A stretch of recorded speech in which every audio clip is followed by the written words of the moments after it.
नमस्कार. तुमचं सगळ्यांचं आपल्या करिअर ऑर्बिट अकॅडमीच्या ऑप्शनल प्लॅटफॉर्मवर खूप खूप स्वागत आहे. आय होप तुम्ही या आधीचा व्हिडिओ म्हणजे ऑप्शनल कसा निवडायचा हे पाहिलं असेल. आता आपण या व्हिडिओमध्ये समाजशास्त्र हा का बेस्ट ऑप्शनल आहे हे पाहणार आहोत, जेणेकरून तुमच्या मनामध्ये जो डायलेमा निर्माण झालेला आहे की समाजशास्त्र आम्ही घ्यावं की नाही घ्यावं, हा कुठेतरी सॉल्व्ह करण्याचा या व्हिडिओच्या माध्यमातून एक काय छोटासा प्रयत्न आहे.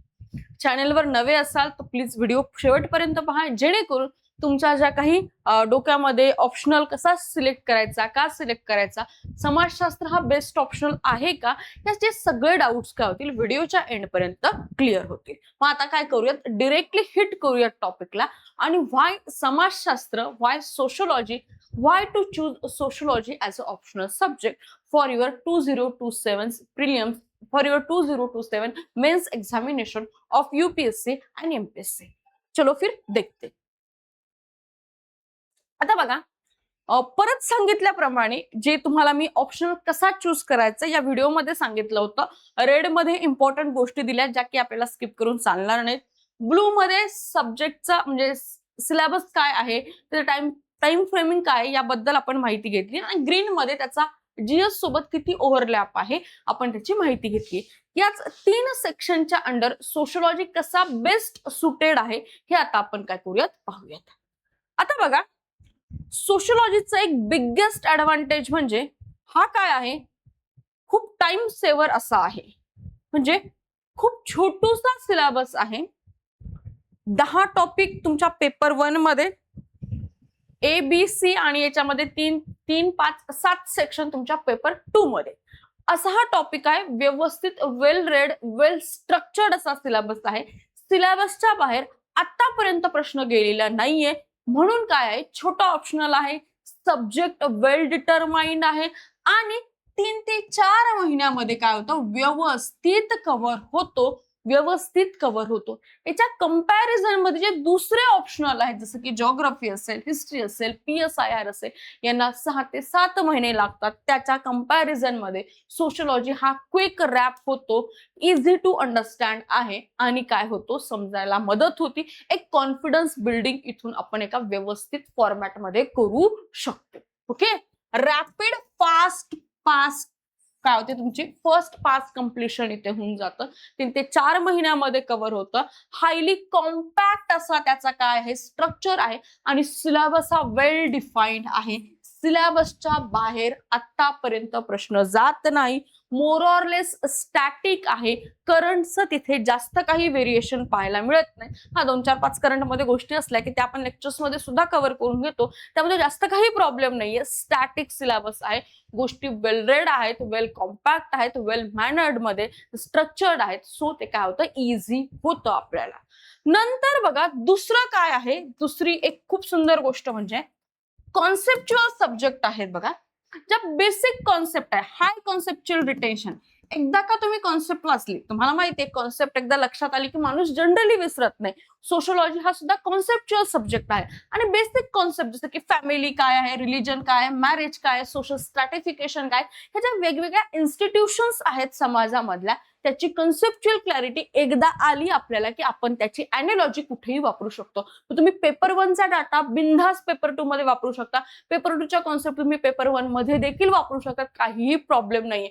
जेवढी जास्त इंटरमिक्सिंग करता येईल तेवढा जास्त बेनिफिट होतो. आणि sociology is one of the highest scoring, म्हणजे 315 पण मार्क पडलेले आहेत. त्यामुळे हाय स्कोरिंग आहे, हाय कॉन्सेप्च्युअल रिटेन्शन होतं आणि काय एक व्यवस्थित मॅनर मध्ये त्या गोष्टी तिथे करून ठेवलेल्या आहे. आणि ह्या ज्या गोष्टी आहेत बघा, family is very familiar to us. Religion ज्याच्या सोबत आपण जन्माला आलोय, म्हणजे आपल्या जन्माच्या आधी रिलीजन होतं, आपल्या सोबतही आपण गेल्यावर पण असणार आहे. It is a institution. आपल्याला माहिती आहे ती कशी आहे, ते बेसिक फीचर आपल्याला त्याच्या माहिती आहेत. Okay, this makes them easy to process, revise multiple time and consolidate rapidly.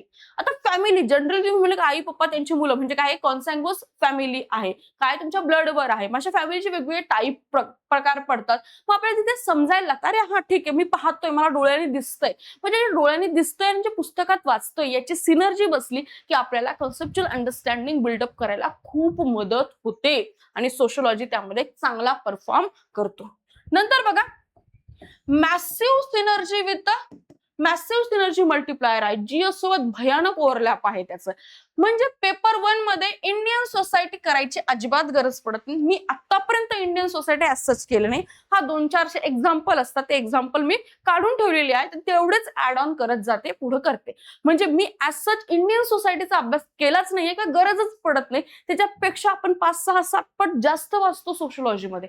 मग तिथे जाऊन ते फक्त रिप्लिकेट करायचं असतं. ठीक आहे. 100% overlap with the society section. Okay, this covers the 60 to 75. जर यूपीएससी असेल तर अराउंड 90 मार्क्स पर्यंत गोष्टी होतात, एमपीएससी असेल तर 80 to 85 मार्क्स पर्यंत गोष्टी चालल्या जातात. Okay. Paper 2 govern social justice, governor सारखा टॉपिक का होतो, व्यवस्थितरित्या कव्हर होतो. पुन्हा social justice, poverty, education, unemployment करतोच की आपण, इकडे पण करावं लागतं आपल्याला. म्हणजे याच्यामध्ये सुद्धा अराउंड 50 आणि 100 मार्काचे तुमचं काय होतं, ओव्हरलॅप होतं. म्हणजे काय, इथे सुद्धा सिनर्जी आहे. नंतर GS4 इथिक्सच्या केस स्टडीज, इथिक्सची कॉन्सेप्च्युअल बिल्डिंग मध्ये खूप जास्त मदत होते. तुम्हाला मी आधीच सांगितलं आधीच्या व्हिडिओमध्ये, केस थिंकर्स जे आपण इथिक्स मध्ये वाचतो, मोर ऑर लेस तेच थिंकर्स आपण सोशलॉजी मध्ये वाचतो. There is a high synergy. आणि इव्हन केस स्टडी सॉल्व्ह करण्यामध्ये सुद्धा सोशलॉजीची अंडरस्टँडिंग काय करते, आपल्याला मदत करते. केस स्टडी किती मार्काला येतात, 120 मार्काला केस स्टडीज येतात. आणि या केस स्टडी सॉल्व्ह करण्यामागे कुठे ना कुठे सोशलॉजिकल अंडरस्टँडिंग आपल्याला हेल्प करते. आणि म्हणून ज्याचे सोशलॉजी वगैरे ऑप्शनल असतात त्यांचे इथिक्सचे कोर खूप चांगले असतात. मग तुम्ही जर सोशलॉजी ऑप्शनल घेतला तर तुम्हाला इथिक्स सुद्धा ऍज सच खूप जास्त त्याला खूपच अवघड सब्जेक्ट आहे म्हणून ट्रीट करण्याची गरज नाही. एक जी बेसिक अंडरस्टँडिंग असते ह्युमॅनिटीची किंवा गव्हर्नन्स, ती आपल्याला मिळून जाते आणि आपण पुढे प्रोसेस करू शकतो. नंतर बघा, पुन्हा याची सिनर्जी आहे. एसेच्या पेपरमध्ये खूप चांगली अंडरस्टँडिंग, पॉवर्टी असेल, अनएम्प्लॉयमेंट, याच्यावरच एसे येतात. फिलॉसॉफिकल एसे येतात, त्याची अंडरस्टँडिंग कुठून ना कुठून जेव्हा आपण सोशल वाचतो ती आपोआप बिल्टअप होते.